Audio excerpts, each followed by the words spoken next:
Get that second year, he had that early success. He's had some bumps in the road since then. Defense is how much easier does it get to prepare for him, and now that they've got the tape on him, is that why he's having some struggles now? Yeah, listen, I mean, they kind of all go through a little bit of that, but he's also won games, which ends up being the most important thing, and during tough times. But you see that around the league. You see that with all these guys. Teams have an opportunity to study them. They've got to up their game, and then they continue to grow.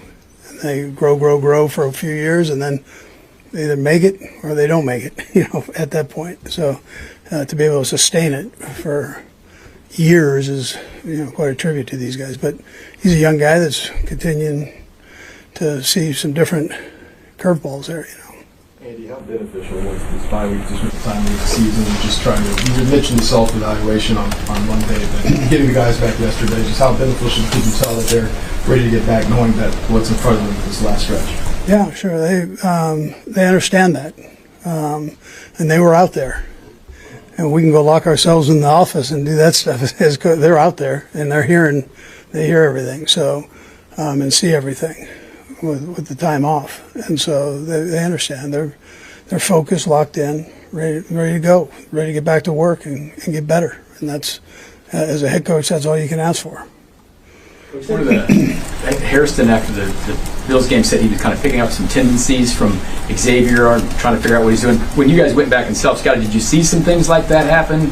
How much do you have to kind of guard against that week to week in this league? Yeah, so listen, everybody's got a tendency somewhere along the line. That's how it works. If you watch enough tape, you're going to see certain things. So the objective is to give them that against different looks. So we look at all that and try to keep track of that, and we ask players to do the same thing. So, and Xavier's a smart kid; he gets all that. But I'm not sure. We'll see. Andy, when you're in the bye week and doing the self-scout, how much do you think you're learning from look at the things that you need to correct? Yeah, I mean, obviously look at it a little bit. I think it's something that with so much time you kind of get lost in. You could say, oh, there's so many things we got to fix. Where when you just pull your eyes back, yeah, we have a few mistakes, but we've been playing really good football. So can't really change from what we've been doing good, and got to really just build upon the things that we're strong in our strong suits. And yeah, we can clean up some of the little mistakes, stuff like that, but move forward, all positivity, and just going to move forward with it. Sure, we saw you play a lot more slot with Noel last week in Buffalo. Just what stood out about his growth to you, and just his ability to handle more work right now? Yeah, I feel like, any rookie coming into the NFL is really hard. You got to not only learn a playbook, but you got to just learn how to be a pro, and that's one of them kids from the second he stepped in here, I could just tell he's a pro. He's got the right head on his shoulders, and somebody where he's just continuing to learn and grow. He takes the coaching points. When he's confused, he comes to the vets, and he's been someone that when they put him out there, he makes plays. So the confidence in him and the confidence just all around as the defense in him, he's at a great spot. You were obviously in that spot at one point. Like, I know you only know Spags' defense, but I just wonder if you could describe maybe the complication of being fully prepared so early as a rookie. Yeah.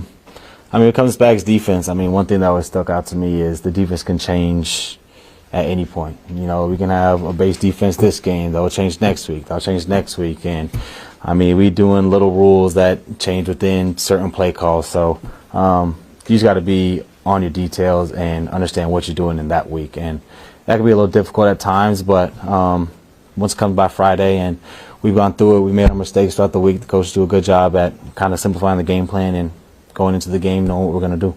Last one, Matt. Trent, you did a pretty cool event at the Solace House last night. Can you tell us a little bit about what they do? And learning from your successes versus how much you're learning from, say, the Buffalo game. Is it one loom larger?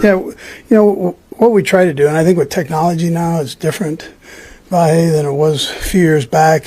You're able to stay up on that. You've got the Fraziers and Marks around the league here, where you've got these guys that kind of keep you abreast of what's going on, what your tendencies are, what you need to work on in show in certain spots and down and distances, all that. So they do a pretty good job. So when you go back and you put it all together and look at it, you're kind of fine-tuning what you've already gone through.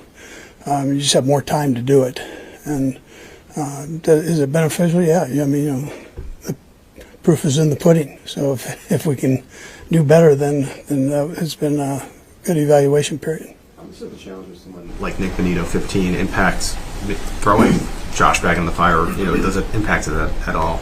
Yeah, we'll just see. Let's see. I haven't even got him out for a practice yet. So let's see how all that goes. He'll jump in and see what he can do and mix it up out there and do what we do, and then we'll go from there. So I just want to see him back out. I'm glad he's back and going. Reid? Coach Ofonga, what does he bring at safety? Yeah. Add in this year? Yeah, I think that's a good add. He's he's been banged up a little bit in years past, but he's playing his tail off right now. Smart. Real smart kid, good leverage guy. So if they ask him to stay in outside leverage, he's going to stay in outside leverage. He's going to discipline it, and then if they ask him to get in the box and blitz and do that dirty work, he's all in there too. So he's a good football player, real good. Matt? Coach, with Joshua, just want to see you guys are in a position in the standings where you're kind of looking up at the team that you're playing this weekend. It's kind of an unusual spot for you guys. How do you approach it?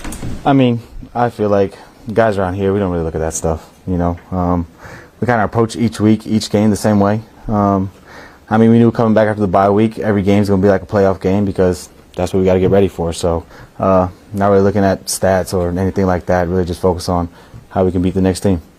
Trent, as you evaluated yourself during the bye week in these first couple of days, like what stood out? Honestly, yeah. Honestly, it always just goes back to details, Things we messed up, we realize what we messed up. Some things we can easily clean up, and when you get to this age of the season, I mean, it always just goes back to how disciplined you are with the details and how well we can play within our defense. So moving forward, I think we got to just continue to stack each day and continue to just keep getting better. Trent, what do you see from this Broncos offense overall? Confident group, they play well together, and we know coming from this group, they're a proud group. So always love playing guys that care about a game, guys that do really good at the small things, and what they've been doing has been really good. So we expect a challenge. They're doing some things this year that you guys did the previous 2 years, win close games. Yeah. And can you talk about your experience in that, and when you start winning a few of those, how much that feeds into the confidence? Yeah, I mean, kind of like you said, it just brings confidence. I think looking at it from our end, it just shows that they play all 4 quarters. Until the time hits 0, they're going to give it their all. So going into it, you know that you're going to have to play, no matter what the score is, a good 4 quarters. So we're looking forward to that. Trent, we talked about after you guys had lost a few games, Yeah. the defense just you guys shot yourselves in the foot. Coach, with Joshua, you just want to see him get on the field. What would you hope to see from him the next couple of days that would tell you that he's ready to play on Sunday? Yeah, let's just see what kind of shape he's in. You get back into the football swing, So let's see how he is. I'm sure he's going to be okay, but we'll see. A hush has settled over Kansas City, the kind that signals something momentous is about to unfold, but no one can quite predict what. The city pulses with anticipation, every conversation in coffee shops and barber shops turning to the same topic: what happens next for the Chiefs, now that Isaiah Pacheco's status has been thrown into doubt by Andy Reid's cryptic press conference. Pacheco, with his signature tenacity and unyielding drive, has become more than just a running back. He's the emotional engine behind the Chiefs' most memorable moments this season. His absence, or even the threat of it, is enough to send a ripple of unease through a fan base that thrives on certainty and spectacle. As the hours slip by, the coaching staff is locked away, blueprints and game film scattered across tables, searching for the right combination to unlock the Broncos' defense without their workhorse in the backfield. Andy Reid, whose calm exterior often masks the restless creativity within, is undoubtedly plotting something audacious. He's a coach who relishes the puzzle of adversity, who seems to find another gear when backs are against the wall and expectations are shifting beneath his feet.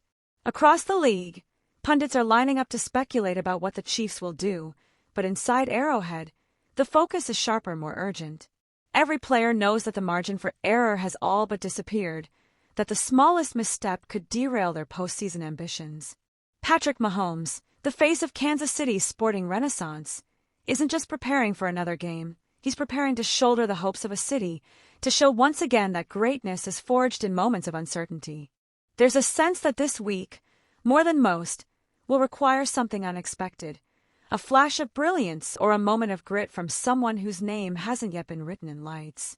The defense, often overlooked in the shadow of Mahomes' wizardry, has quietly become the anchor for this team. Chris Jones's relentless pursuit, the sideline-to-sideline range of Nick Bolton, and a secondary growing more confident with each outing have allowed the Chiefs to weather storms that might have sunk lesser teams. Against Denver, their discipline and opportunism will be tested to the limit, facing an opponent desperate to make a statement of their own. The Broncos know what's at stake. A win in Arrowhead would be more than just an upset. It would be a message that the balance of power in the AFC West is not as settled as some believe. As the narrative swirls, stories begin to emerge, of backups taking extra reps in practice, of position coaches huddling late into the night to refine new packages, of players texting each other encouragement and reminders that this is exactly the kind of adversity that forges champions. The camaraderie is palpable, a sense that no matter what unfolds, this team will not fracture under pressure. Instead, they seem to draw strength from the challenge, a quiet conviction that the next hero could be anyone wearing red and gold. All across the city, the buildup is relentless. Social media hums with rumors and predictions. Fans trade theories about how the Chiefs will adapt. Will it be a breakout game for a rookie, a signature moment for a veteran? Will Andy Reid unveil a formation no one's seen before, sending the crowd into a frenzy? There's speculation about gadget plays, about Mahomes unleashing a deeper connection with Rashee Rice, about Travis Kelce shouldering an even heavier load. The sense of possibility is intoxicating, laced with a dose of anxiety that only makes the coming kickoff feel more electric. As game day approaches, the stakes grow sharper. For Kansas City, the path to the playoffs is anything but clear, but uncertainty has always brought out their best.